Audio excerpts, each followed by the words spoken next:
Buenas noches, bienvenidos una semana más aquí a las luces de la ciudad en 7 Televisión. Hoy tendremos nuestra tertulia con Laura Teruel, profesora de periodismo y columnista, y también con el comunicador habitual de nuestro programa, Domi del Postigo. Hablaremos en ese espacio de tertulia sobre la actualidad política, que está muy enjundiosa, y también sobre las últimas medidas en torno a la pandemia. En nuestra barra, en nuestra entrevista, tendremos hoy a Cristina Moreno, con quien compartiremos un Málaga. Cristina Moreno es la presidenta del Aula del Mar, una institución señera en Málaga que está pasando por graves dificultades económicas. Es una potente herramienta educativa y divulgativa sobre el mar de Alborán, sobre las especies marinas. Seguramente ustedes la conocerán y vamos a hablar con ella de esas dificultades y a ver si las instituciones ayudan y se implican en su salvación. No faltarán nuestros columnistas. Esta noche, Fernando del Valle, director de ABC Andalucía, y también, quien no nos deja nunca indiferente, Curro Troya. Pero antes de nada, antes de todo este menú, nuestro punto.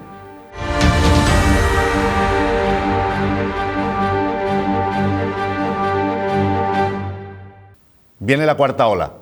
No es por ser agoreros, es que ya saben que un pesimista es un optimista bien informado. La única manera de contenerla o de pasarla es reducir la interacción, visto que las labores vacuniles no progresan. Es desesperante.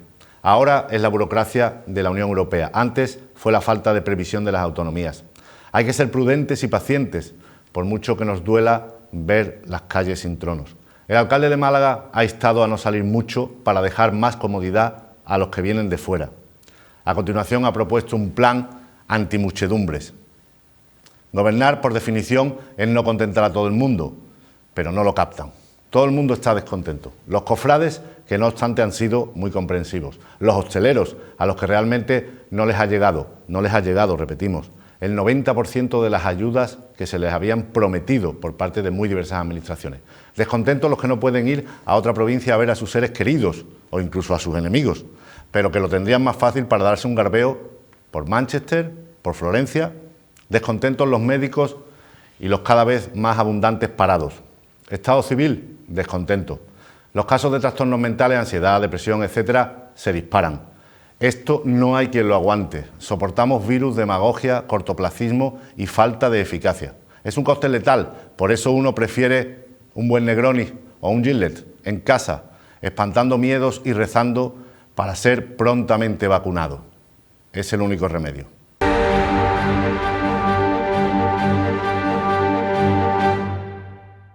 Pues ya estamos aquí después de nuestro punto en la tertulia, como les decía, con Domi del Postigo y Laura Teruel. Buenas noches. Buenas noches.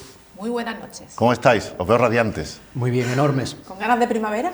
Vamos, hago el plural de modestia con Laura, pero la veo enorme igualmente, por lo tanto estamos fantásticos. Muchas bien, gracias. Así es, con energía y belleza, que es una gran combinación. Bueno, vamos a hablar de la pandemia una semana más.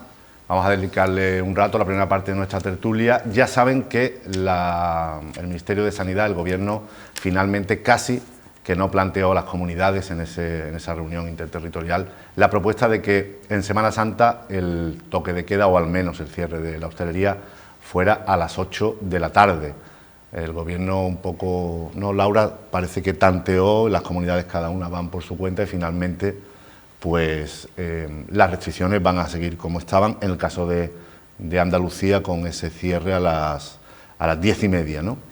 Hablábamos cuando vinimos la última vez nosotros, hablamos de moción de censura en Murcia y dijimos, una semana sin pandemia.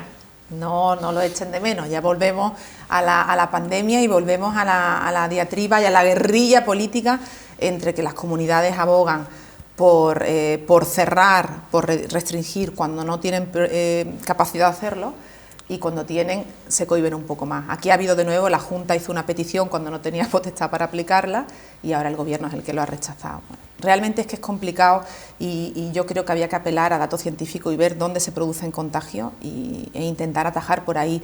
Abrir media hora más los comercios, cerrarlos media hora más, en realidad yo creo que a los comercios le va a perjudicar poco, lo que habría que ver, o media hora más o menos no es lo que le va a hacer subsistir, sino ver dónde son los sitios donde se están produciendo los contagios y qué deriva, porque el comercio o la hostelería no es solo ir a comer, es coger el autobús, es darse un paseo por algún sitio.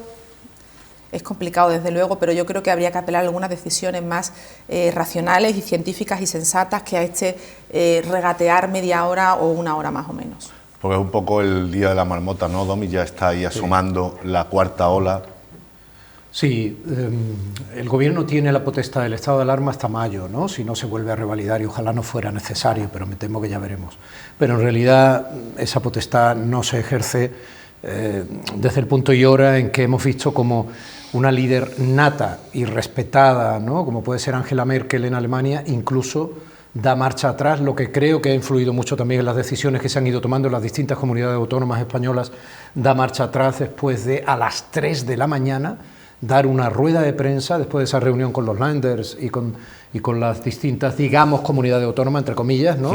Trasladando lo que supone el Estado federal alemán a la situación de las comunidades autónomas españolas. Esto es muy complejo, nadie quiere asumir responsabilidades, y cuando se asumen con el liderazgo de personas como Merkel, que también asumen el error, que yo no entiendo que haya sido un error, pero bueno, que asume el error porque era su responsabilidad. A mí me ha alucinado la nota de prensa que ella misma ha propiciado. Quiero decir, perdón, que esto está muy complicado, hay mucho cansancio, y la tensión entre el virus del hambre, como siempre he dicho en este programa, y el coronavirus SARS-CoV-2 y sus variantes, que es otra historia preocupante, como ya vengo diciendo también desde hace tiempo, la tensión sigue latente y es la que determina las no decisiones políticas en muchos casos. ¿Te vale por ahora? El factor económico me vale. Es que te has quedado con la mirada como reflexiva diciendo...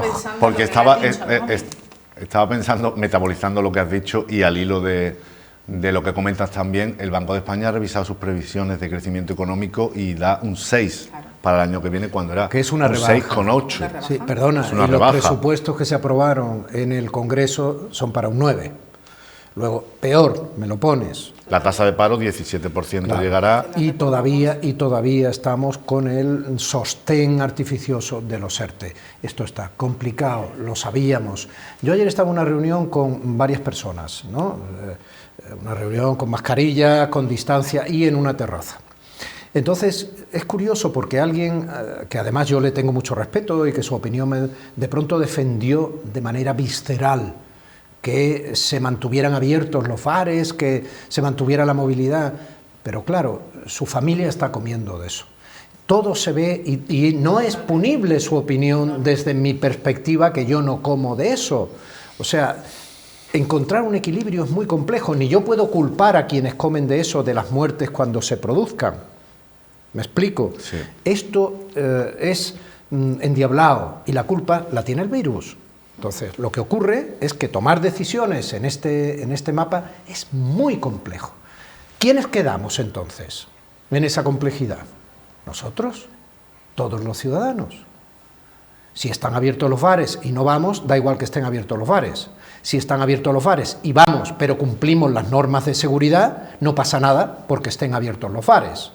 Si están abiertos los bares y los bares no pueden impedir, no digo que no quieran, en muchos casos o en algunos que no quieren, pero muchos no pueden impedir que gente no cumpla las normas, entonces se está favoreciendo la propagación de nuevo del contagio y habrá gente inocente que lo pagará con muertes. Pero todo esto se cruza también con el hartazgo ciudadano, claro, y la no comprensión de algunas medidas, ¿no? Por ejemplo, estamos viendo en las redes sociales y en los informativos esas imágenes de los franceses en Madrid, ¿no? Esos memes, esos memes como que van a ver el Museo del Prado, ¿no? Hay uno que me hace mucha gracia, que se vea no, todo, una foto que se ha vuelto viral, ¿no? Todo borracho y tal, con la mascarilla bajada, claro, y lo han puesto montajes como delante de un cuadro en el Museo del Prado. Sí, cuadro de Baco, en este caso de Velázquez, sí. Pero claro, la gente dice, no puedo ir a ver a mi familia, a mis amigos o a mis enemigos, a Córdoba o a Madrid, sin embargo sí pueden venir los extranjeros. Sobre eso también hay mucho debate, porque claro, está ahí la industria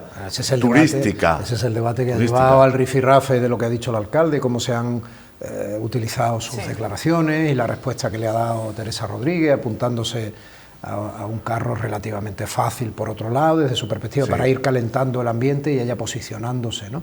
Sí, todo esto nos puede dar mucho juego, supongo, también en la mesa de hoy, ¿no? Por traerlo a un punto, perdona, tú querías apuntar algo, por traerlo a un punto más concreto, con tantas noticias como hay sobre este asunto, se ha reanudado la vacunación con AstraZeneca, también en Málaga, lo veíamos allí en 3 centros de salud y también en 2 módulos, uno de ellos en Teatinos, y la gente decía, más miedo tenemos al virus, ¿no?, que a la posible no eficiencia de la vacuna. Es que estamos resolviendo, o se está resolviendo esta crisis a una velocidad de crucero. Diréis, esta mujer está loca. Estoy hablando en términos históricos.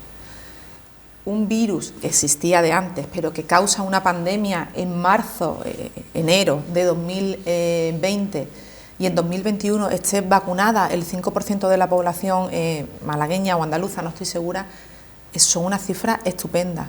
El problema es que la sociedad necesita, en el siglo XXI, economía de mercado, en el que todo va muy rápido, que esto se resolviera antes. Pero es que más rápido de lo que se está haciendo es difícil haberle empezado a poner una solución. De cualquier manera, aunque esta velocidad en términos históricos existe, hay familias que están pasando mucha hambre, hay familias que están pasando necesidad, comercio cerrado, y el ritmo de vacunación podía ser más rápido. Ha habido muchas dudas con la vacunación de AstraZeneca. Yo ahí también creo que debemos entonar un poco los medios de comunicación, un poco el mea culpa, porque la información científica, cuando tú lees periodismo científico, ha sido un esfuerzo denodado por trasladar que en un ensayo clínico lo que está pasando con AstraZeneca es lo normal en la fase 3 y fase 4. Tú pruebas una vacuna en unas 3.000 personas, salen unos efectos secundarios, y cuando la pruebas con 30.000 y cuando la pruebas con 3 millones de personas pueden salir más efectos secundarios. Pero también se ha intentado trasladar que lo que había pasado con el desgraciado fallecimiento de la profesora de Marbella ha sido que ha coincidido en el tiempo ambos fenómenos, o sea, no era causalidad, sino casualidad. En un clima de pánico, de miedo, de incertidumbre, es normal que la gente tenga miedo de vacunarse, pero creo que tenemos que haber hecho un esfuerzo grande desde los medios por pedir esa alfabetización, esa cultura científica, ¿no? Yo entiendo el miedo, pero creo que los medios al final, mayoritariamente, han sido capaces de hacerse eco de los experimentos científicos, de la cultura científica, de los pasos normales, e intentar acallar ese sensacionalismo que se ha querido vender con la vacuna, ¿no? Y la gente, yo creo que ha vuelto a vacunarse. Yo vi colas precisamente ayer en Teatino, y incluso se comentó, ¿y si no me quiero poner la de AstraZeneca? Pues pierde tu turno, que pase al siguiente, que hay gente esperando. Es que esto no es como ir al supermercado y coger un yogur o otro, es que están habas contadas, como se dice, ¿no? Entonces sería muy insolidario rechazar esa vacuna y quitársela a una persona mayor, la de Pfizer, por ejemplo, ¿no?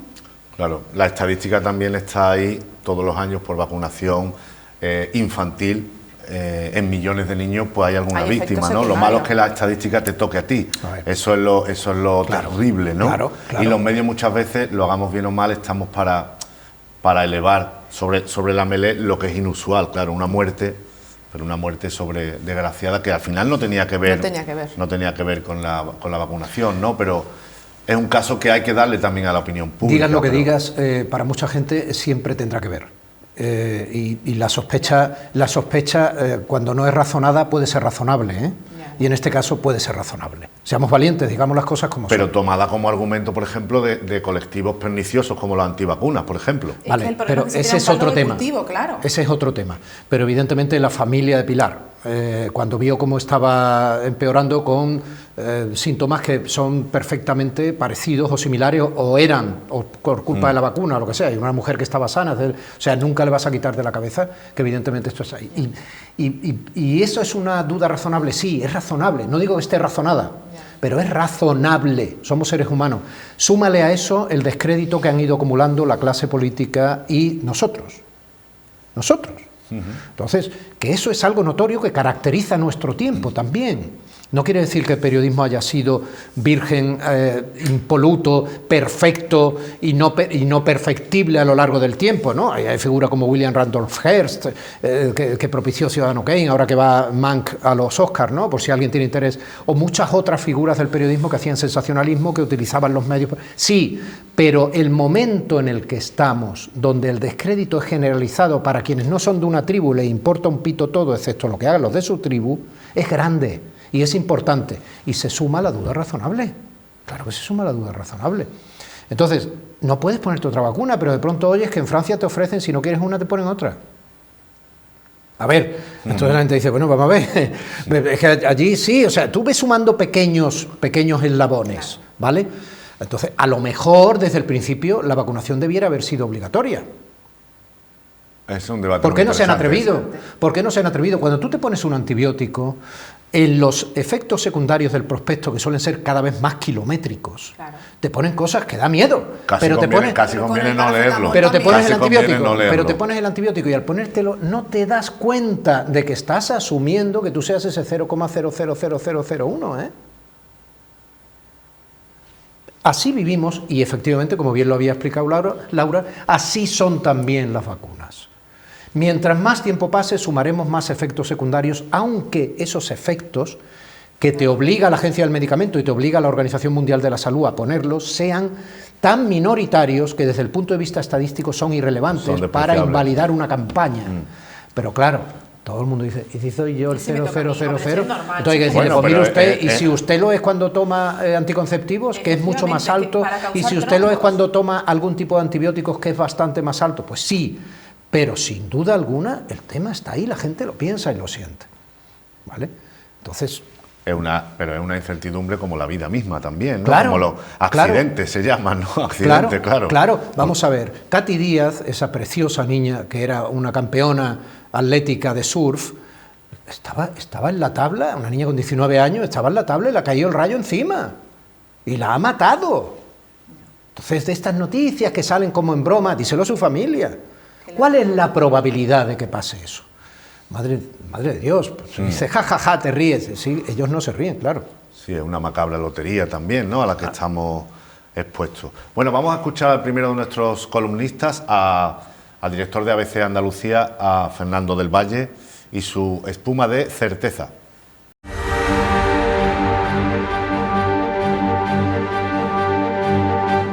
Tiene ya una edad. Lo ha dicho Teresa Rodríguez, qué original, tratando de ofender al alcalde de Málaga a cuenta de sus declaraciones sobre el turismo y la movilidad. ¿Que quién es Teresa Rodríguez? Sí, hombre, es la líder de los anticapitalistas andaluces, quinta escisión de Podemos a la izquierda.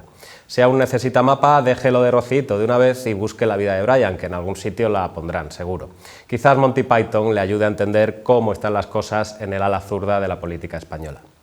Con su gaditano verbo afilado, Teresa Rodríguez pasa como si tal cosa de criticar la inmadurez de Pablo Iglesias, a quien no le dura un cargo, a meterse con la senectud de Paco de la Torre, al que no le aguanta un rival.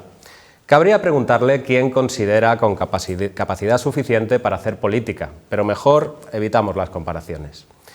Porque de Paco de la Torre se pueden decir muchas cosas. Los suyos le critican su escasez de filtros cuando se pone a hablar. Lo llaman las cosas de Paco. Los que asisten a sus discursos padecen su dificultad para ponerles colofón. Incluso dice su mujer que le cuesta dejarlo, lo de la alcaldía. Y por supuesto se puede o no estar de acuerdo con sus afirmaciones. Por poner el último ejemplo, su respaldo a las llegadas de extranjeros mientras se impide viajar a los propios es cuando menos polémica. Aunque tengan cuidado algunos de sus despistados detractores no alcen demasiado la voz, que está defendiendo lo mismo que Pedro Sánchez. En cualquier caso, meterse con su edad no solo denota una tremenda falta de educación. También evidencia una importante escasez de conocimiento en torno a cuáles son los fuertes de nuestro regidor. Tiene ya una edad y dice las cosas como las piensa, fueron las palabras concretas de Teresa Rodríguez. En el fondo, y aunque quisiera ser faltona sugiriendo cierta chochez, la dirigente radical termina elogiando al alcalde, pues con sus aciertos y con sus errores, y ya me dirá usted cuáles son los que más pesan, mi certeza de hoy es que resulta altamente notable esa coherencia entre lo que uno piensa y lo que dice en estos tiempos. Tiempos infectos en los que damos por sentada la hipocresía en la política y la mentira como herramienta válida en la acción de gobierno. Y en eso Paco no falla, a su edad.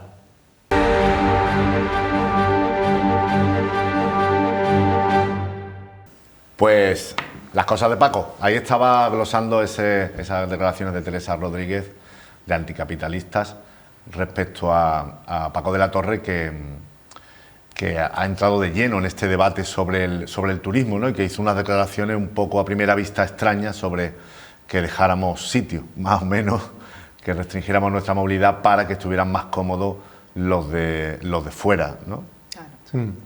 Tiene su lógica, dicho así, ¿no? Para que siga siendo un destino turístico y la economía se reactive, pero claro, de primera chocó un poco, porque además ese mismo día él había hecho una apelación a que no hubiera muchedumbres o evitáramos aglomeraciones, ¿no?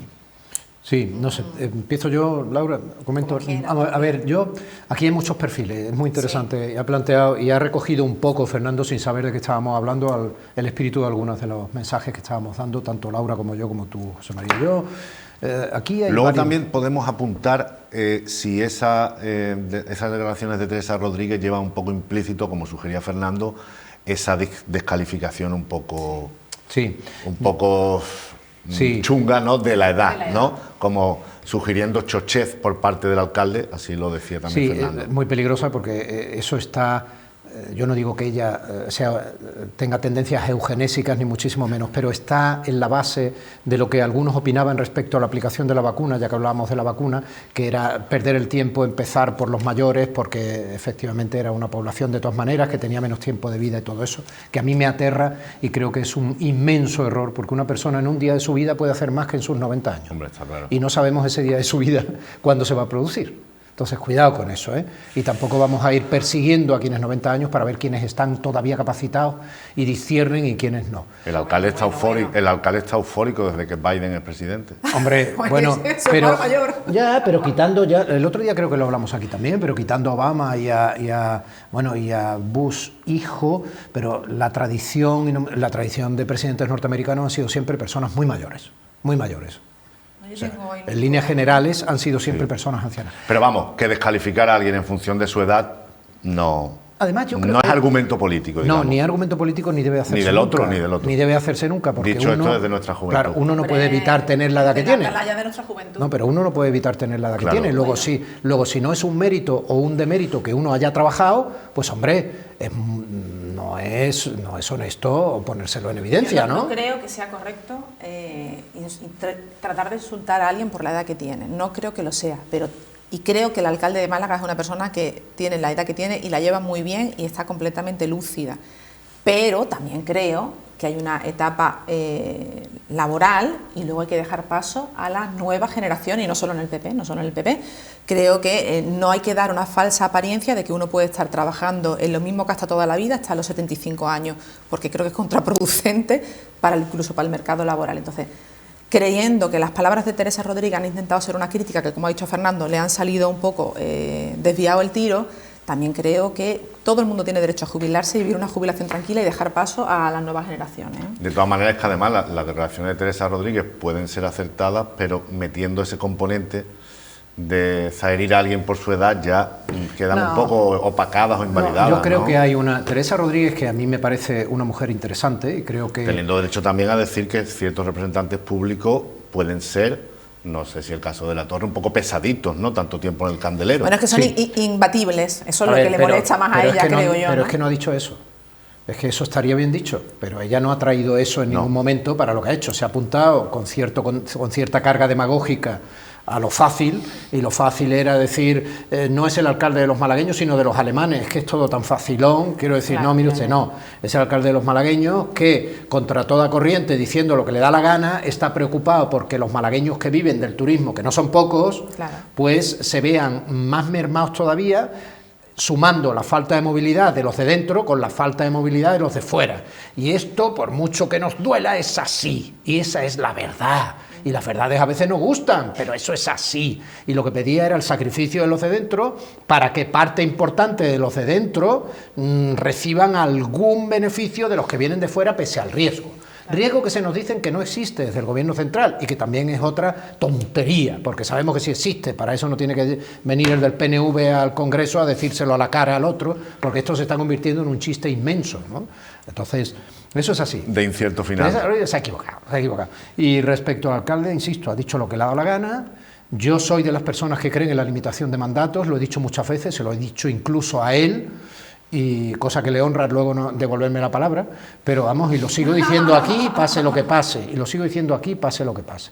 Estoy un poco en la línea de lo que ha dicho Laura, pero no porque invalide la edad, jamás, la capacidad de ser incluso el sabio de la tribu, el que tome las decisiones más acertadas en función de la capacidad y las cualidades y los méritos que alguien se haya trabajado y mantenga al margen de la edad que tenga. También porque se puede ser idiota con 30 años. Claro, sí, hay ejemplos abundantes. También está claro claro que cuando alguien se mantiene mucho tiempo en el poder, esa era por ejemplo una crítica recurrente del PP al PSOE andaluz, pues se acaban tejiendo complicidades o redes clientelares, o eso lo hemos visto en muchas comunidades donde se perpetúan los gobiernos mucho tiempo y el mantra del cambio es el que hace un poco avanzar electoralmente a otras opciones. De todas maneras... Lo que nos gusta la mar, José María, nos gusta poner el ejemplo de que una vez que tú tienes el barco, en este caso de un gobierno, institucionalmente esté donde esté, ¿vale?, en el lugar que esté, sea autonómico, sea municipal, cuando tú tienes el barco del gobierno, a medida que pasa el tiempo, la cantidad de crustáceos que se te van pegando al casco, llega un momento, tú tienes que sacar a lo que se llama el dique seco, el barquito, para que le quiten todo eso, porque es que no anda, aunque vayas con el motor a tope. Pues eso es lo que pasa. Eso me viene bien porque voy a hablar luego con la presidenta del Aula del Mar, con Cristina Moreno. Estupendo. Eso tiene también un componente político, como todo, porque creo que fue el diario Málaga Hoy tituló "El alcalde da la razón al gobierno", ¿no?, porque parecía que estaba más en consonancia sus declaraciones con el Ejecutivo Central que con lo que ha podido venir predicando la Junta. Es verdad, me ha encantado tu reflexión, ¿no? Me ha encantado esa reflexión marinera. Yo aplaudo que un político diga lo que piensa siempre, y el alcalde es una persona que se lo puede permitir. Se lo pudo permitir hace unas semanas cuando vino aquí Garzón y aplaudió el tema del Nutri-Score, del índice nutricional contra el cual se había posicionado la Junta, y a mí eso, como ciudadana y como periodista, me encanta, ¿no? Y entiendo, sinceramente, que el alcalde quiera que vengan turistas porque Málaga necesita dinero y los turistas traen más dinero que los españoles. Pero claro, eso a veces, y yo de donde veo, donde sí critico en este caso sus palabras, es cómo este fin de semana o el anterior vimos el centro de Málaga, calle Beata, masificado de gente bebiendo, como en nuestros tiempos mozos de botellón, claro, con la mascarilla bajada. Luego también vinieron algunos medios nacionales y se hicieron eco y... Claro, vamos a tener la ciudad contenida, limpia de virus y de suciedad, para cuando venga el turismo, pero es que la ciudad tiene fugas. Y entonces yo creo que ahí es donde debería entrar la Policía Municipal, y donde debería haber un control más férreo del ayuntamiento en que se cumplan las medidas que existen. ¿Qué es difícil? Si es que esto es difícil, claro, lo siento, es que es difícil, pero por ejemplo, con el tema de que puedan venir europeos o no, yo lo que había leído era que con el estado de alarma que tenemos en España en vigor se puede limitar esa movilidad entre provincias, entre comunidades autónomas, pero el espacio Schengen sigue abierto. Entonces, desde aquí no se podía limitar el que viniera gente justificadamente con su PCR. Eso no es verdad. Eso es lo que yo he leído. Pero eso claro, legalmente no es verdad. Empezaron a decir, bueno, pues te coges un avión, te vas a Francia y de Francia te vas a Sevilla. Pero legalmente no es verdad. Se especifica perfectamente en el Tratado de Schengen que cuando haya una situación de riesgo, la frase es una situación de riesgo, eso puede evidentemente, un Estado puede determinar que se cierre una frontera. O sea, que no es verdad. Realmente, se ha vendido entonces, así, claro, pero se especifica. Claro. Se da la posibilidad, como no podía ser. Por eso te digo que yo he leído eso y luego pienso, en realidad lo que está haciendo con esta salvaguarda al extranjero es intentar salvar un poquito el turismo en Semana Santa. ¿Qué queréis que os diga? Por otro lado dice, aquí tenemos unas medidas, quiero decir, cuando vengan los turistas tienen también que asumir las medidas. Si se cierran los bares a las 10:30, se cierran los bares a las 10:30. Si tienen que llevar las mascarillas, tienen que llevar las mascarillas. ¿Qué pasa? Que de todas maneras se propicia, dices tú, estaban bebiendo sin mascarilla, es que no se puede beber con mascarilla. Ya, pero si al final con el cubata así. Sí, por eso, pero lo que te quiero decir, al final, si se permite el botellón, pues quiero decir, es que se propicia la situación. Hay situaciones que son muy propicias para la relajación, no de las costumbres, sino de las normas sanitarias. Pues sí, pues, ¿qué decisión tomas? Pues efectivamente, pues muchos dirían que no les dejen, que prohíban inmediatamente. Bueno, pues es que en esa estamos, insisto, y tú decías, ¿no suena esto a Atrapado en el Tiempo de Harold Ramis? Sí. Pues sí, repetido una y otra vez. La presión también que tienen que estar sufriendo los responsables públicos, ¿no? Ya hemos visto hoy, por ejemplo, al nuevo presidente de AECO, a José Sánchez Luques, que ya advierte que las reservas son, obviamente, pues son para agosto, claro, los más aventurados para septiembre, sin que nadie quiera pagar gastos de cancelación, por supuesto, y entonces el sector está sumido en una incertidumbre total y asumiendo que va a estar también en la ruina, pues seguramente también junio y julio, no solo... Va a depender, como todos sabemos, de la campaña de vacunación. y de que a medida que se vaya frenando el virus, al ser frenado, no tenga capacidad de nuevas variantes que destrocen las vacunas que hay fabricadas. Entonces, seamos un poco optimistas. Yo creo, hablaba de velocidad de crucero Laura, yo creo que esa velocidad de crucero va a subir. Y hombre, y si no hay sinvergüenzas en las farmacéuticas, ¿vale? Como ya estamos viendo las tendencias, ¿no? Que hacen vacunas prometidas y las pasan al mercado negro o las mantienen en un sitio para todo este tipo de cosas. Pues hombre, yo creo... La ciencia va rápido, España ya tiene pruebas, pero España hasta dentro de un año y medio no va a poder fabricar esa vacuna. Se prevé para final de año. Entonces, esa es una vacuna definitiva. Y además ni siquiera te pinchan, se inocula por la nariz, está basada en la versión clásica con lo que mata el virus también, quiero decir, pero claro, se necesita tiempo. Cuando pensamos en una velocidad, o sea, esperábamos una curva que subiera exponencialmente, pero no lo es, va a ser una curva que suba de una manera irregular, porque han empezado a haber muy poquitas vacunas ahora, incluso como comentábamos antes, Domi, algunas vacunas empezaron a fabricarse antes de estar testadas, que eso es un procedimiento que se llama producción a riesgo, que se hace para ganar tiempo, pero esas vacunas no salen a la calle hasta que no han pasado todos los controles sanitarios, pero empiezan a fabricarse antes para ganar tiempo y porque se ha invertido muchísimo dinero en ellas. Si no, pues se tirará por la alcantarilla, pero se empiezan a producir antes para ir ganando tiempo. Entonces, había una producción muy grande, pero eso es una producción que va ganando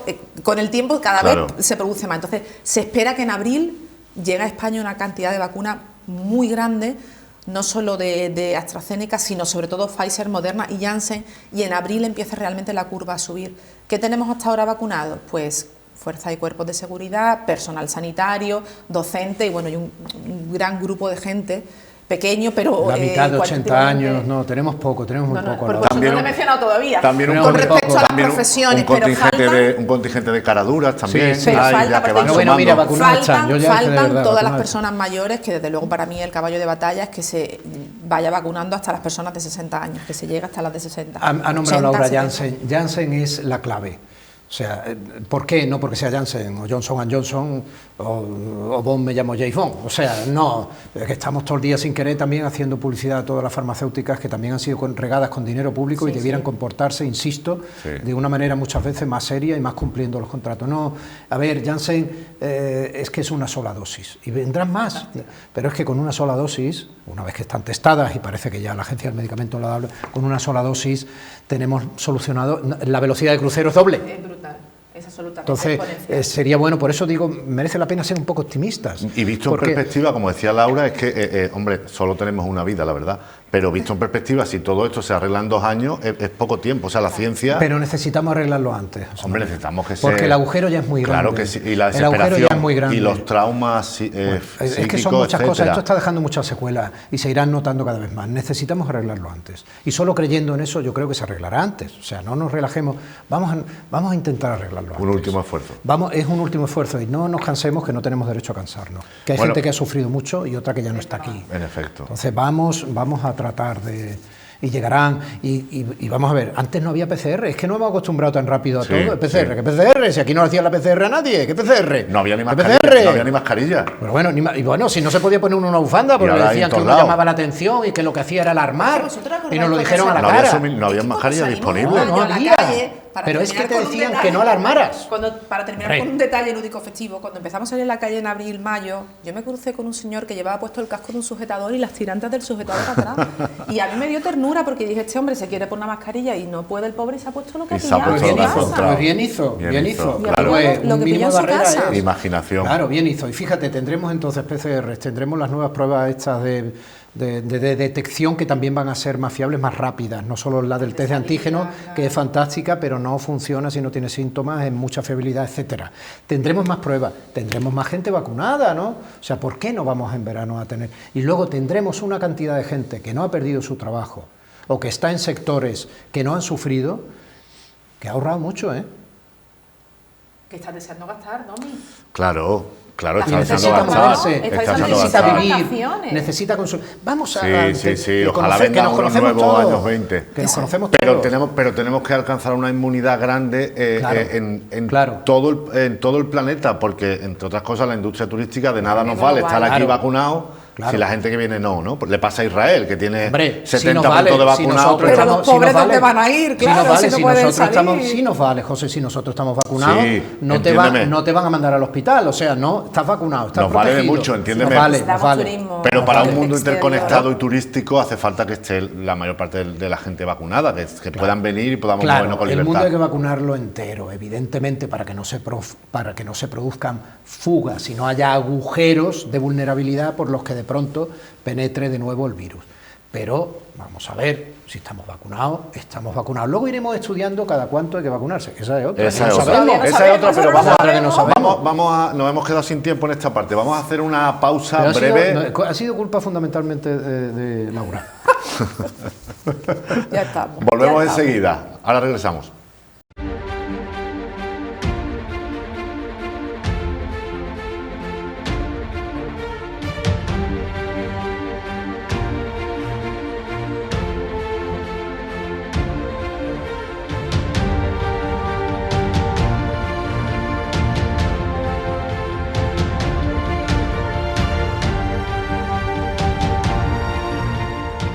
Retomamos ya nuestra tertulia con Domi del Postigo y Laura Teruel. El mercado de fichajes está intenso. No es un programa de deportes pero parece que las noticias se suceden, ¿no? Alguno venía de los deportes. En el caso de Irene Lozano a Madrid, ¿no? A la Comunidad de Madrid. Correcto. Claro. Del Consejo Superior de Deportes Eso es, número 3 probablemente, ¿no? De la candidatura. 4, pero bueno, sí. Candidatura de Sí. Gabilondo. Sí. Bueno, ahí están, ¿no? Bueno, yo creo que el más mediático es Toni Cantó, ¿no? Que dijo Claro, que tal como estaba... Claro, eso es como pescar en casa, ¿no? Sí. Lo de Toni Cantó es otra cosa. Lo de Toni Cantó, ¿lo definimos? O sea, he leído hoy que no, que a lo mejor... Si tú puedes... Que no puede. Excompañeros decían que le iban a dar el Goya a la interpretación por su actuación última en Ciudadanos, ¿no? Y algunas televisiones le han estado sacando cortes sobre su opinión respecto al Partido Popular. Es que yo me río porque... Con lo bien que lo hacían Siete Vidas, ¿os acordáis de aquella serie? Era una serie muy buena. Perdona, y en La Flor de mi Secreto, y vamos a ver... Gran actor. Hombre, no, a ver, ¿era La Flor de mi Secreto? No, pero era no, Volver. Sí, pero no, Volver No, no. era todo sobre era mi madre. Volver, todo sobre mi madre. Todo sobre mi madre. La Flor de mi Secreto fue Miguel Bosé. Sí, perdón, todo que sobre hemos mi madre. dejado de la vacuna. Sí, todo sobre de Miguel, vamos a dejarlo. Miguel, mejor, vamos a dejarlo. Bueno, A ver. Toni Cantó empezó en Ciudadanos por Torrelodones, que era una cosa independiente, vecinal de Y que en mi del barrio, sitio donde y que mi residía. barrio era innombrable. Y después UPyD. Vamos a decir las cosas como Ha ido son. cerrando partidos a su paso. Sí, vamos a decir las cosas como son. Insisto. Vamos, esto- estamos hablando de Toni Cantó porque va a ir presumiblemente en la lista de Si Ayuso. le dejan, porque cantó. De Ayuso. sí le Porque dejan, cantó. porque él está empadronado en Valencia. Sí, pero ya se ha empadronado en Madrid, porque decía que para trabajar en la tele le convenía empadronarse en Madrid. Todo es surrealista, cada cual que crea lo que Madre quiera. mía. Pero cantó. El problema de Cantó Claro, y para es que ser cantó... diputado en las Cortes de Valencia tenía que estar empadronado en Valencia, no lo estaba. Madre el problema mía. de Cantó es que cantó porque dijo que estaba muy desencantado con la política. Entonces Cantó, desencantó, ya son demasiados cantes. Sí, demasiado. Entonces si te callas y lo haces dejando la puerta abierta, que no pasa nada, pero no se queda igual de guay. No se queda igual de guay. No. Porque yo puedo dejar la puerta El abierta y decir, portazo bueno, queda ahora muy mismo la dramático, verdad claro. me siento muy afectado, lo que sea. Bueno, lo que es legítimo que él diga, ¿no? Y tengo una oferta, como él dijo, una productora de televisión, me lo ha dicho, muy bien. Pero ahora mismo no puedo responder a esa pregunta porque también creo en el servicio público de la política, pues la vale. No, pero se queda muy guay Dando el portazo diciendo, de es que estoy muy desencantada, la política es un mojón, con perdón. No. Pues ya Qué está, gracioso, pues perdón. suma y sigue. Insisto, quien no es de una tribu y le da igual lo que hagan los suyos, porque es de esa tribu, quien es un ciudadano no adscrito necesariamente a un voto cautivo, ese ciudadano está cansado, lleno de desencanto y harto. Claro. Pero además, Laura, en lo que es el análisis político, desmiente un poco que la dirigencia de Ciudadanos, salvo Arrimadas ahora, fuera de centro liberal, porque es que parece que, o sea, el propio Toni Cantó dice que se va porque se va al PP porque tiene que luchar contra Sánchez. Es decir, Ya. no ejerce de bisagra, sino claramente estaba en posiciones muy respetables, pero no, más conservadoras, claro. ¿no? A ver, es que Ciudadanos es un partido muy poco al uso en España. Recordemos que Ciudadanos surge en torno al año 2013-2015, viene del partido Ciutadans catalán, donde sí tenía una clara matriz antiindependentista y conservadora, como en su momento había sido el CiU de Jordi Pujol, porque el CiU era un partido que no estaba pidiendo el independentismo abiertamente en ningún momento, lo que querían era un partido conservador. Y Ciudadanos decidió hacer el salto a España, promovido por Albert Rivera, con una política de fichajes, una política de captación de talento, algunos en otros partidos y otras personalidades de la vida pública, política, económica, cultural, social, que pudieran atraer votos porque en sus ciudades, en sus territorios tenían una cierta relevancia. Y en ese proyecto fichan a Toni Cantó, recordemos que venía de UPyD, del difunto UPyD, ¿no?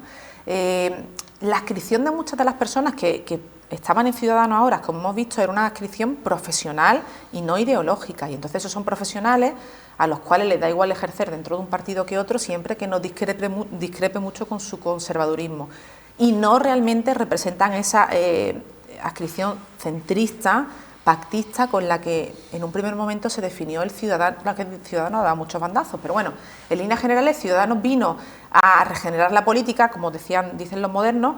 En algunas comunidades, como en Andalucía, eso suponía pactar con el PP, porque siempre había gobernado el PSOE, pero en otras comunidades como Murcia podría haber supuesto pactar con el PSOE, porque siempre había gobernado el PP. Pero de un tiempo a esta parte se produjo un volantazo propiciado por Albert Rivera, por el cual solo podían ser la muleta de la derecha. Y perdió esa esencia de pactar con unos y con otros para regenerar en los diferentes territorios, ¿no?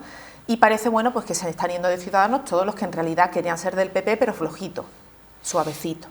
Y en ello está Toni Cantó, que a mí me parece muy indecente.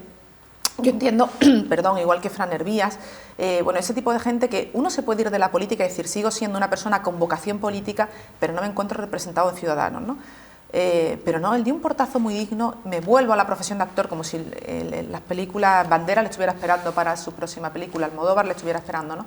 Y ha dado una marcha atrás, o sea, es que tú te puedes ir de Ciudadanos y meterte en el PP, sin lugar a dudas, pero es que no te metes en el PP, te metes con Ayuso, que Ayuso dentro del PP es top trampista, ¿no? Total. El trampismo total. hecho candidata, ¿no? Entonces, bueno, ya para terminar, no puedo evitar la maldad. Hoy escuchaba algunas tertulias que decían, bueno, todo esto considerando que Toni Cantó sea un activo para algo. O sea, este También. hombre, aquí damos por supuesto que la gente atrae el voto muy por encima de sus posibilidades reales. Sí, de todas maneras, a lo mejor está hecho más como para que se amplifique la idea de que Ciudadanos está en la última y que se está yendo al Partido Popular. Es una operación, Teodoro García Egea, de puertas abiertas, ¿no? Para atraer a toda la gente del Partido Popular, ¿no? Con Fran Hervías, que es la indecencia política hecha persona, ¿no? Porque ser secretario de organización de un partido y estar ya trabajando para otro, y ahora tiene despacho en Génova, ¿no? Para pilotar esos fichajes, es muy fuerte. Estoy de acuerdo. Solo algún matiz. Ciudadanos en Andalucía no ha estado con el PP hasta ahora, o sea, estuvo con el PSOE, que era el partido que siempre había estado gobernando aquí, por hacerte ese matiz, o sea, no funcionó así. Claro. En Andalucía no funcionó así. Hubo un cambio, me refiero que hubo ese cambio. Pero estuvo. Y luego, yo ya no creo, no sé si es que yo también estoy entre los descreídos, pero no creo tanto ya eso de conservadores, no conservadores. ¿Qué era hace 3 telediarios ser conservador? Es que no lo sé, es que no lo tengo muy claro, ¿no? Porque es que hace nada era homófobo hasta el presidente del Partido Socialista, quiero decir, o podía serlo, entiéndanseme, por favor, entiéndaseme. Quiero decir, hemos cambiado muchísimo los modelos de familia, la conciliación familiar y laboral, la lucha contra la violencia de género, no sé qué. Hemos cambiado, quitando partidos muy concretos que están ahí en ese rollo radical y tal. Esta sociedad ha cambiado muchísimo. ¿Cómo definirse una y otra vez para diferenciarse del otro a la hora de buscar el voto desde el punto de vista moral, en que yo soy conservador y significa una cosa y progresista y significa otra? ¿Qué nos queda? La economía, ¿no? Efectivamente, la economía, que los progresistas, entre comillas, que creo que es una palabra gastada, desde la izquierda, que es una palabra compleja históricamente ahora, ¿qué nos queda? Que hay una mayor fiscalidad, que el Estado interviene más, ¿no? Y efectivamente puede corregir las malas artes del mercado, y los liberales, sin embargo, creen que esas malas artes se corrigen solas, y sin embargo los más conservadores consideran que el dinero tiene per se la bondad de generar más empleo. Nos vamos al último resquicio. No hay tanta diferencia, Laura, desde mi punto de vista, no la hay. Interesa a quienes piden nuestro voto que consideremos que la hay, pero yo no creo que haya tanta. Yo sé que cuando alguien opina lo que yo digo, ya de antemano es tachado o del PP o del PSOE en función de lo que yo vaya a decir, porque son argumentos que van contra la médula del marco, del cuadro político que tenemos aún o quieren que mantengamos en la cabeza. Yo no lo creo. Me quedo con que hay muchos profesionales en la política, en todos los partidos, que eso lo ha dicho Laura, muy bien dicho, en todos, y me quedo en que nada de esto sería posible, digo de las conductas que nos parecen no ejemplares, si la ciudadanía no las votara, así de simple.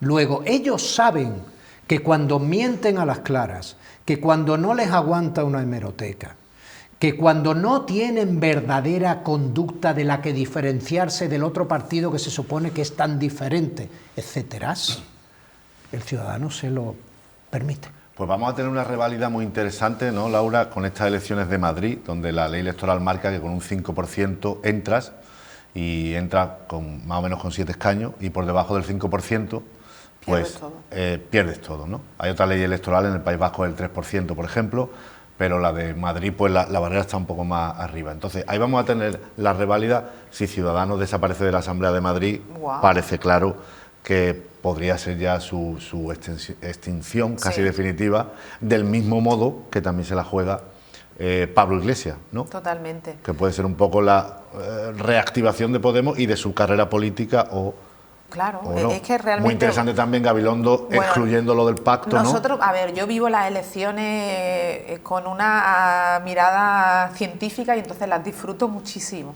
Y a mí ver, por ejemplo, independientemente que como ciudadana me parezca una atrocidad haber convocado estas elecciones, pero como estudiosa en la materia, la campaña de Gabilondo me parece sublime, ha hecho de su debilidad, de ese carácter muy moderado, muy poco dado a titulares, ha hecho fortaleza, entonces me ha encantado, me parece que la comunicación política es eso, ¿no? Es hacer las cosas bien pero comunicarla mejor y él lo hace, ¿no? La comunica muy bien.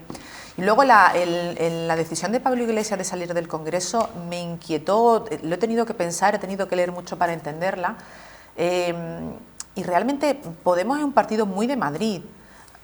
Sí. Veamos lo que ha sucedido en Málaga, las dificultades que tuvieron en las anteriores elecciones municipales, que no se pusieron de acuerdo con Izquierda Unida, y el grupo actual de la capital, bueno, pues vemos sus idas y venidas, ¿no? Y en Madrid tiene sus raíces, y en Madrid se hizo fuerte el 15M, ¿no? Entonces, claro, puede ser interpretado como un intento de llegar a ese 5%, sin el cual realmente no morir en Madrid también, claro. Desaparecería y sería imposible que acabara gobernando Gabilondo, ¿no? Parece que Ayuso va a ganar, más que probablemente, y ahora lo importante son los pactos, porque Ciudadanos sería podría pactar con el PSOE, yo creo que después de lo que ha pasado no pactaría con Ciudadanos, pero claro, Gabilondo en ningún momento podría llegar a gobernar, A, si desaparece Ciudadanos, y B, si Pablo Iglesias no entra, por mucho que Gabilondo diga que no quiere pactar con él. Pero es que cuando hemos hablado todos estos años de que el gobierno andaluz era una balsa de aceite entre el PP y Ciudadanos, que ciertamente lo ha sido, yo siempre decía, ¿y esto a las elecciones que vienen le va a pasar factura a Ciudadanos? Mientras que en el gobierno central esa pelea que se ve de puertas afuera del del PSOE y Podemos va a servir para que en las siguientes elecciones la gente pueda seguir votando a ambos partidos sabiendo la oferta que presenta. Entonces ahora en Madrid yo creo que por mucho que Gabilondo diga que no quiere pactar con ese talante de Pablo Iglesias tan incendiario, evidentemente si le hace falta y si con él llega para sumar, lo conseguirá, ¿no? Gabilondo le haga juego también a Errejón, a Más País, diciendo que sería un gobierno ciudadano y Más País. Ahí también está el componente personal también, la venganza de Errejón y Pablo Iglesias, que se van a ver en las urnas nada menos de contrincantes, ¿no? Aquí podemos tratar muchos aspectos. Primero, personalidad de Pablo Iglesias. ¿Es el Che Guevara yéndose a Bolivia, sabiendo que va a acabar allí sus días con la foto de su cadáver en el... No lo sé. Son lecturas que a los periodistas nos gustan mucho, pero no lo sé. Sí, sinceramente no lo sé. Querer seguir viendo de la política, querer resucitar el partido, que como decía Laura, es muy madrileño, porque las mareas lo han disgregado también. Sí. Yo nunca entendí tampoco lo de las mareas y todo esto, porque cuando nace Podemos parecía una verdadera arma política de regeneración, de la política española, ¿no? Y que no estaba además tan escorada en un lado clarísimo de la baraja, sino que era más moderna en el sentido de todo lo que he dicho antes, ¿no? Y que aún desde la izquierda, sin embargo, abarcaba toda posibilidad, ¿no? O sea, se tocaba con Ciudadanos, que podía ser el arma desde el otro lado, ¿no? De regeneración, o sea, algo así. Sin embargo, creo que ellos mismos se ahogaron, se asfixiaron, ¿no? Generando todas esas estructuras políticas que procedimentalmente en un mundo como el nuestro no son eficaces. Es un poco mi opinión, ¿eh? Luego, por otro lado, si no tiene más remedio Pablo Iglesias que hacer esto, bien hecho está, porque al menos su figura se refuerza desde el punto y hora en que toma decisiones, deja atrás un cargazo, si no tiene más remedio, porque está viendo que el cargo se muere, que no tiene más opciones, que pronto Sánchez tendrá la posibilidad de tener capacidad de mando sin su muleta, porque cada vez en las encuestas va más abajo. Yo no lo sé, se han hecho muchas lecturas, pero por ejemplo también se ha dicho que Sánchez, cuando no se ha dicho, aquí es que a veces decimos algo los periodistas y ya todos pensamos igual. O sea, no es así, no tiene por qué ser así. Vamos a ver, se ha dicho que Sánchez ha dicho lo de la residencia, el trabajo que él ha hecho en la residencia de ancianos para meterle un hachazo. Yo no lo creo, yo creo que es lo que en ese momento pensó y consideró que en la residencia ahora se ha hecho un buen trabajo y no lo vinculó al desastre de las residencias antes de... Entonces, no creo muchas veces las cosas que se dicen y por tanto las pongo en tela de juicio, pero al no creerlas no puedo seguir el hilo argumental que cuando se dicen se hace. Entonces, no sé muy bien lo que Iglesias quiere en el fondo, o si de verdad es que no se puede estar quieto y no está dotado para la gestión como su personalidad podría apuntar. No lo sé. Dudo que él pensase que Rejón se iba a sumar. No tiene sentido. Hombre, no tiene desde sentido. Mi punto de vista. Dale no todo lo tu tiene. capital político a él no porque lo tiene. viene. No Luego, tiene si no sentido. lo pensaba tampoco, pues probablemente crea que salvar el hilo, el partido, que pueda salvar un poco. Y ahora te digo, ¿y si estamos asistiendo a la diferenciación política por fin de los gobiernos regionales? Siempre ha existido los nacionalistas. Siempre, en Cataluña y el País Vasco siempre ha existido esa diferenciación política. No pasa nada con lo que ocurre en España, ¿no? y en el centro, en Madrid o en el gobierno central. Ellos siempre se han diferenciado porque están en su idea de irse. Bien, ¿y si resulta que el resto de las comunidades poco a poco se van diferenciando también? Y ya no es la cultura solo de hacer lo que haga. ¿Y si en esa línea está la última encuesta de Andalucía? Si ya se habla, exacto. ¿Y si en esa línea está lo que ha ocurrido en el Parlamento de León, de Castilla-León?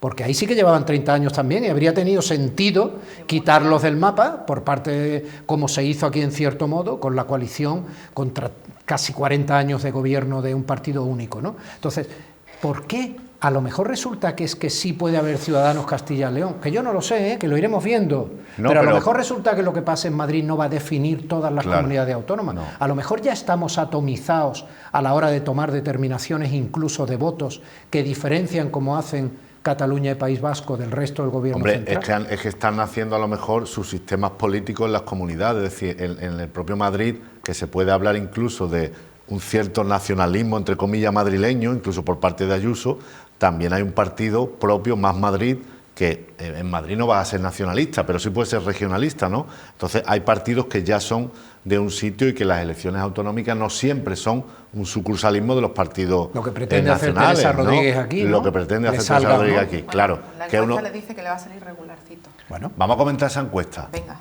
De GAT3, ¿no? Publicada por... El Confidencial. El Confidencial. Le da a Teresa Rodríguez con su nueva formación, Anticapitalistas, un escaño por Sevilla. Sí. Ciudadanos baja mucho, Vox no crece tanto como lo esperado y el Partido Popular podría rozar la mayoría absoluta. Sí. El titular decía que... El PSOE se queda igual más o menos. Absorbía el centro-derecha, ¿no? Claro. El voto útil del centro y la derecha. Decía el titular, insisto, me pongo pesado, pero también te doy vidilla, no me digas que no. Hombre, bastante. Pero yo te digo eres, Dani. eso. Bueno, pues, te queremos en estado puro. Si tenemos en cuenta de que existe un voto claro de centro, de derecha, de centro, de izquierda, insisto que yo cada vez, en un arco importante sociológico de los habitantes del país, cada vez creo que el voto es menos cautivo y se puede mover con más naturalidad. Pero también hay otra cosa, estamos en un tiempo, lo hemos visto claramente, que no es ganar las elecciones, es conformar una mayoría. Quiero decir, los no sé cuántos escaños le otorga a Ciudadanos esa encuesta. Pocos. A Ciudadanos pocos. me parece que son 7... Pero pues, no, pero 5 o 6. Se quedan menos de la mitad, pero pueden ser decisivos para que el Partido Popular vuelva a formar gobierno, si se queda al borde de la mayoría. Sí. Después de la moción de censura de Murcia, que es que las mociones de censura pueden salir mal, que tampoco, bueno, pues, o sea, no solo internamente en el partido que ha salido muy mal, sino pueden ir adelante o no, pero moción de censura ha habido. Después de ahí, de ese momento, el Ciudadanos, claro, ha tenido que recomponerse, y en aquellas comunidades donde se siente y ciudades donde está fuerte, han querido salir, como en el caso andaluz, a demostrar que ese pacto no se iba a ver afectado por ningún aspecto externo. Pero claro, después de ver esta encuesta, Ciudadanos no va a fallarle al PP, pero a lo mejor el PP dice, pues ahora es nuestro momento. Lo que pasa es que ¿cómo se propicia, cómo se vende a la opinión pública el Partido Popular? ¿Qué van a hacer después de esta encuesta? Si se adelantan elecciones, ¿cómo se va a justificar? Porque ciertamente el pacto es estable. ¿Cómo se haría? Pero ¿qué es lo que me llama la atención?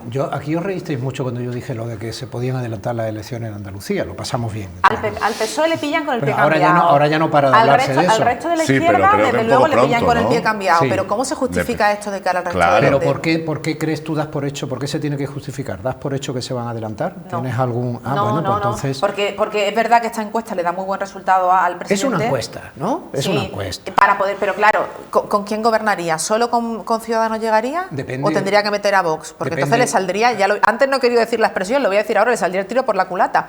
Si la encuesta... es que ayer me reí mucho porque estuve leyendo un análisis electorales de Andalucía y uno escrito en agosto, con respecto a las elecciones que fueron en diciembre, decía, Vox podría entrar en el Parlamento andaluz. Y digo, a ver, es que los que fueron delistos por la vida han sido a posteriori. Nadie se esperaba que Vox entrara en el Parlamento andaluz como entró. Claro. Ni Vox. Bueno, nadie, ni Vox. Entonces, ¿qué pasaría ahora? Bueno, Veremos no sé. si Ayuso mete en el gobierno a Vox, que eso también ya, en cuanto se rompa esa especie de tabú, Bueno, yo creo lo que hará. ella no tiene Bueno, ningún no tiene. tabú. Ni Casado ni García Egea esperaba que iba a seguir vivo Juanma Moreno, a quien ya le tenía hecha la mortaja. Como La tantas cartita, la cosas. cartita. Claro, También depende si los sociólogos y los expertos avisan a Juanma Moreno de que eso es una tendencia que va a más, es decir, o está ahí respecto a adelantar o no las elecciones. No la adelante, no ahora, sino que esto vaya mejor todavía. A ver, mientras más tarde hagamos para quienes gobiernan, se supone que la situación de la crisis sanitaria mejorará. Mientras más tarde nos vayamos, para quienes gobiernan. Sánchez también está esperando que en el otoño esté todo mejorado Claro. y a punto de estallar, Claro. porque la crisis económica será casi más Bien, después, bueno, pero ahí hay que irse tarde para llegar a que mejore la situación de la crisis sanitaria, ¿vale? Que las vacunas ya efectivamente se generalicen, que no tengamos el susto de una nueva variante y todo esto que hemos comentado. Eso por un lado.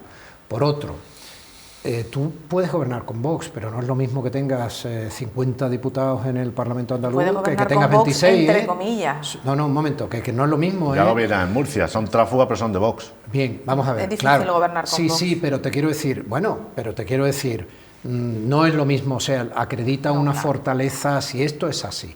No hay candidato todavía claro en el PSOE, que eso también condiciona para mí esa encuesta, ¿vale?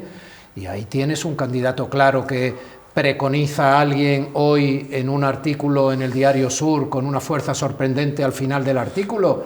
Javier Salas, que es Javier Salas, que ya hablamos de secretario él de la aquí, agrupación Carretera de Cádiz, Carretera de Cádiz del PSOE, que dice al que hizo final, unas estruendosas declaraciones en La Opinión diciendo que había eso que es.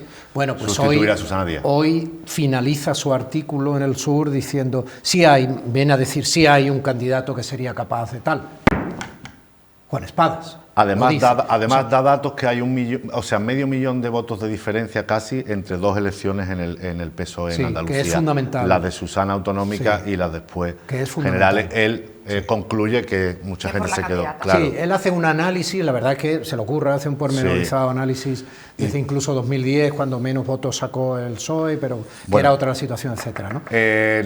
No tenemos tiempo, pero me gustaría que, Laura, que dijeras algo. Hoy el Pleno ha aprobado por unanimidad una calle para Ana Orantes, además corrigiendo cierto desaguisado o malentendido burocrático de la comisión de calles, Claro, ¿no? hubo una comisión previa en la cual la responsable, Noelia Losada, decía que no se podían adjudicar calles a personas que no fueran de Málaga y pedía que se volviera la iniciativa de Pedro Aparicio de poner calles a plantas, no a personas, ¿no?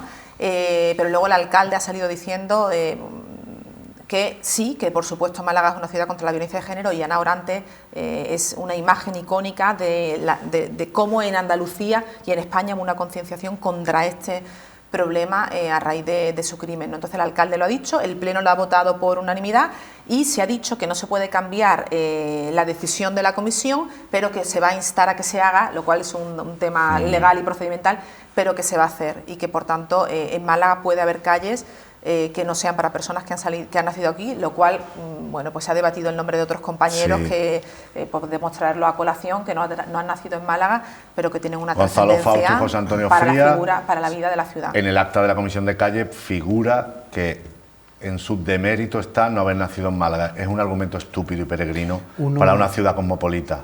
Y para cualquier ciudad. Uno no elige dónde nace. Claro, pero hace mucho por esa ciudad. Pero sí deja una obra o no donde vive. Y ellos aquí, sin y si lugar a la dudas, obra lo han es hecho. Justicia total. Y si la obra es valiosa, no puede ser mermada por, insisto, una decisión que no depende de la persona que se juzga. Justicia poética, sin duda. Bueno, pues vamos a irnos como colofón a esta tertulia a escuchar a Curro Troya.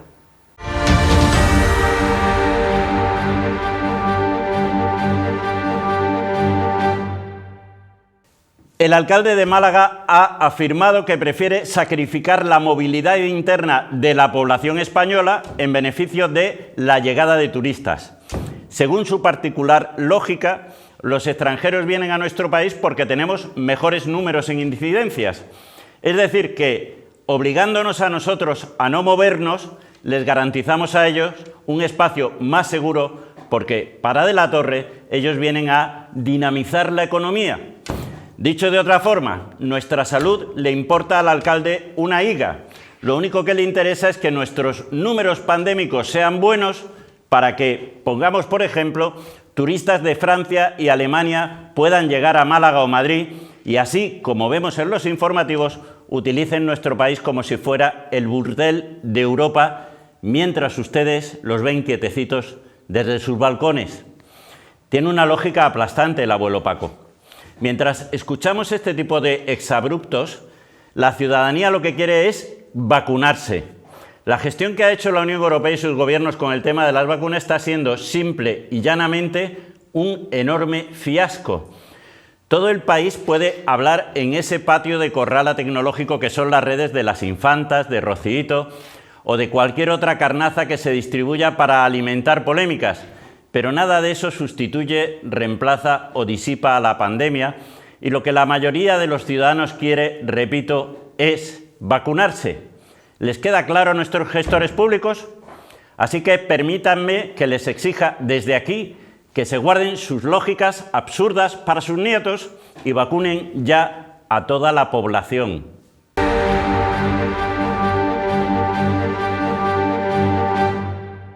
Nos sumamos a ese exhorto de Curro Troya a nuestros gobernantes de que lo que queremos, entre otras cosas, pero sobre todo, es que nos vacunen ya.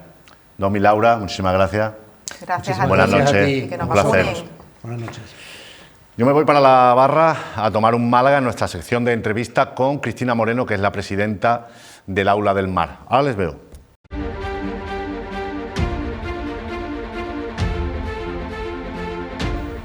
Bueno, pues ya hemos abandonado nuestra tertulia y estamos aquí en nuestra barra, como cada semana, en las luces de la ciudad, en 7TV, para compartir un Málaga, ya saben, nuestra sección donde charlamos sobre algún asunto interesante y nutritivo para ustedes sobre Málaga. Hoy tenemos con nosotros a Cristina Moreno, que es la presidenta del Aula del Mar. Buenas noches. Hola, buenas noches. Muchísimas gracias por estar con nosotros. Encantada de estar con vosotros.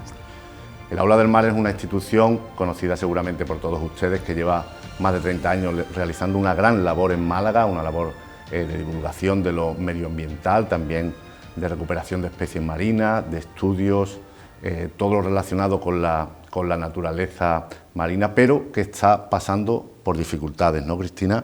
Está en apuros el Aula del Mar y eso nos concierne a todos los malagueños. Sí, ¿Qué ocurre? Sí, bueno, pues estamos pasando por una situación complicada, pero gracias a Dios y afortunadamente estamos muy contentos porque la sociedad malagueña, y no solo de Málaga, sino de Andalucía y del mundo, porque hemos recibido mensajes de apoyo de muchas partes del mundo, está con nosotros.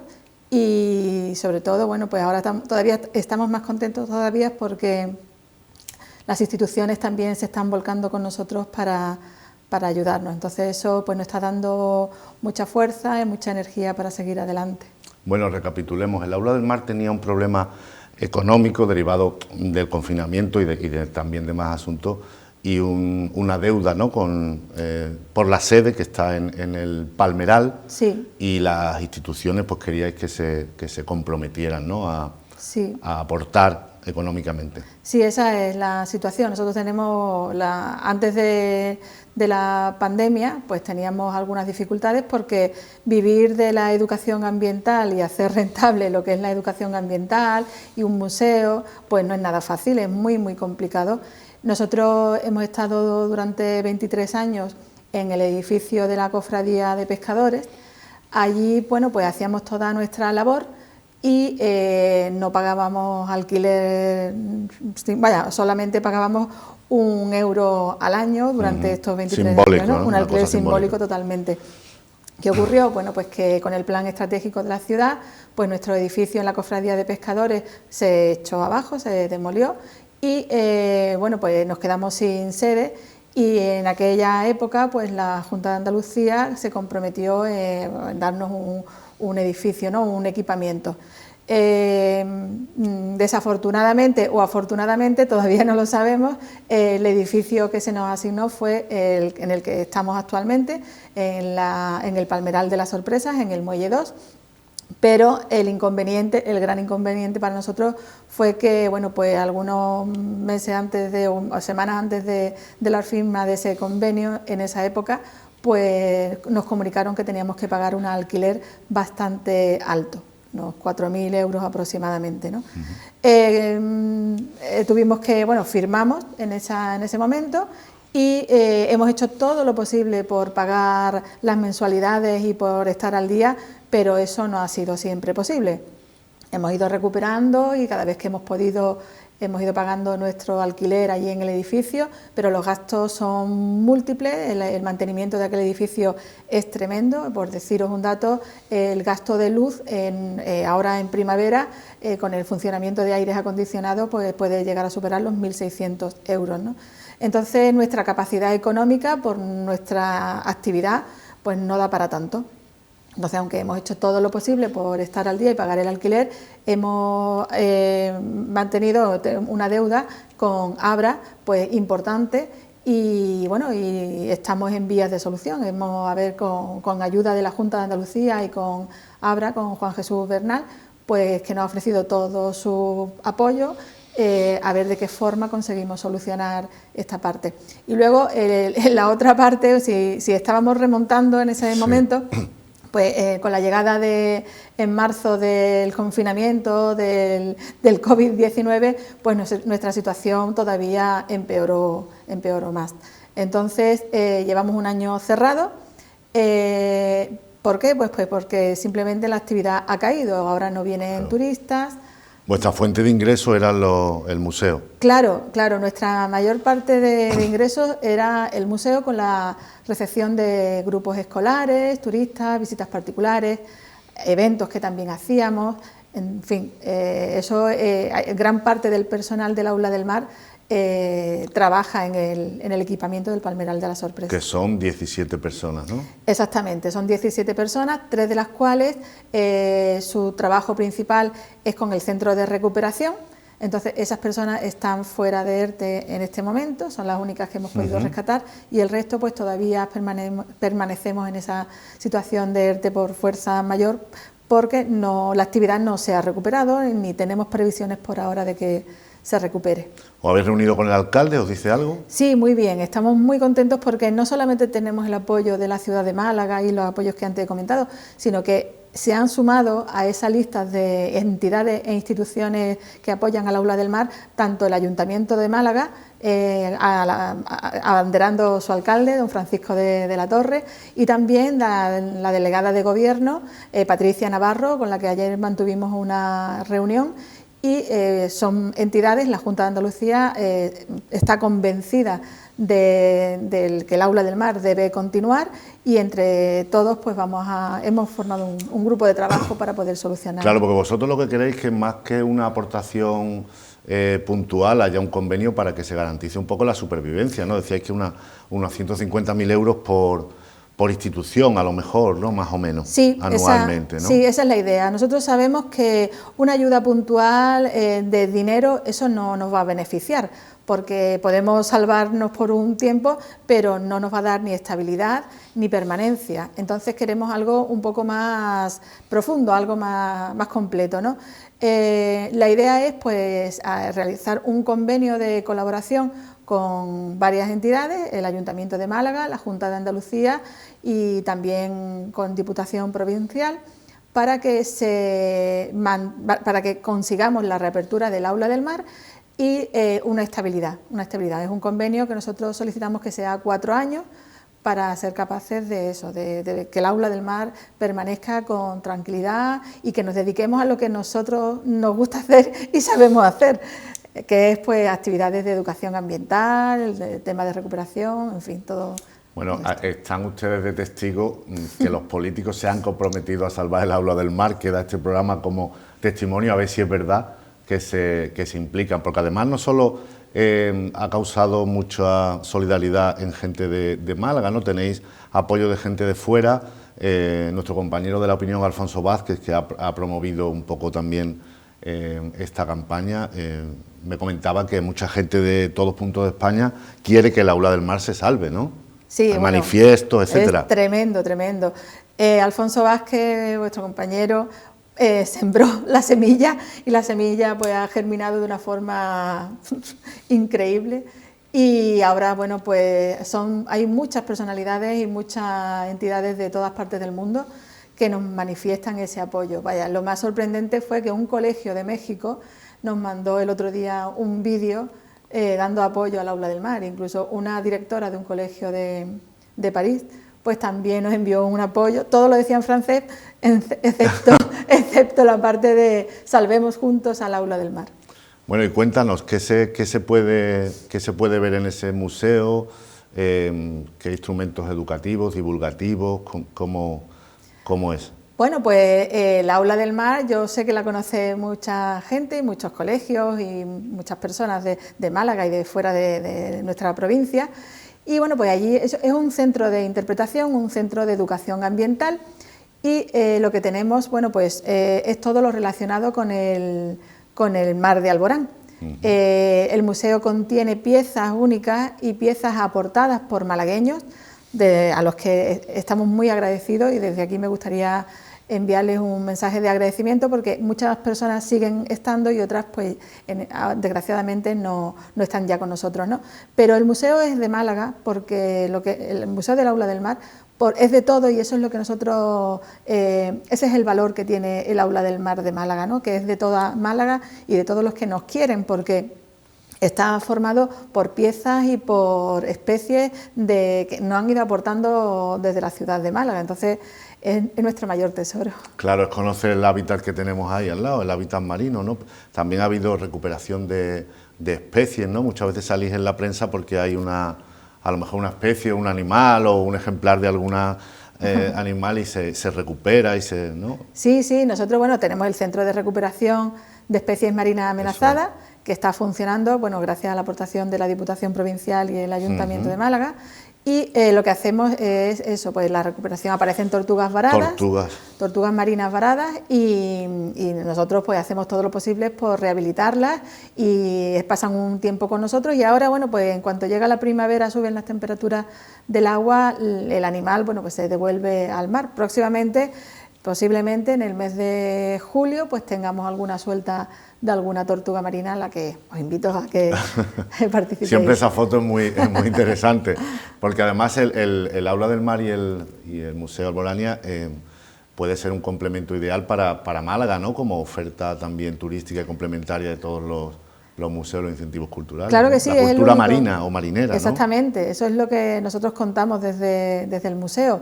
Es el único museo dedicado al mar y a la cultura marinera y a las tradiciones de Málaga marinera que hay en Málaga, ¿no? Entonces, además de lo diferente que es con respecto a otros museos de la ciudad, bueno, pues es un museo de los malagueños y a través de lo que tenemos en el museo enseñamos al mundo lo que es el Málaga marinera y Málaga el mar de Alborán y todo lo que tiene que ver con el medio marino y con la conservación, sobre todo. ¿Tú crees que hay un repunte de interés sobre estas cuestiones? Nosotros tuvimos aquí hace unas semanas a Javier Noriega, que es arqueólogo y ha participado en el rescate de barcos, de pecios, ¿no? Y es un apasionado de la cultura marina y del mar ahí, porque muchas veces Málaga es un tópico, pero es verdad, ha vivido de espaldas al mar, ¿no? No existía ni el propio Palmeral, la verja separaba el puerto de Málaga, ahora con esa apertura. Llegaron los cruceros, que no sé si son también una especie marina o no. Llegaron Casi, los cruceros, pero más depredadora, ¿no? Mucho más depredadora. Sí. Pero ¿tú crees que hay un repunte del interés por lo marino, que es nuestra esencia también, en nuestra cultura? Sí, Málaga está ligada intensamente al mar y nuestra forma de ser, nuestra forma de vivir, nuestra perspectiva forma parte del mar, ¿no? Málaga está totalmente ligada al mar, no nos podemos separar de él en ninguno de los casos. Estuvimos muchos años con esa verja, como tú comentas. De hecho, cuando nosotros empezamos y decidimos dedicarnos a hacer labores de conservación del medio marino, del mar de Alborán, que por aquella época, hace 32 años, tampoco se conocía el mar de Alborán. Todo el mundo hablaba de mar Mediterráneo, pero extraímos de alguna forma del mar Mediterráneo el mar de Alborán, que es que es realmente nuestro y el que nos representa.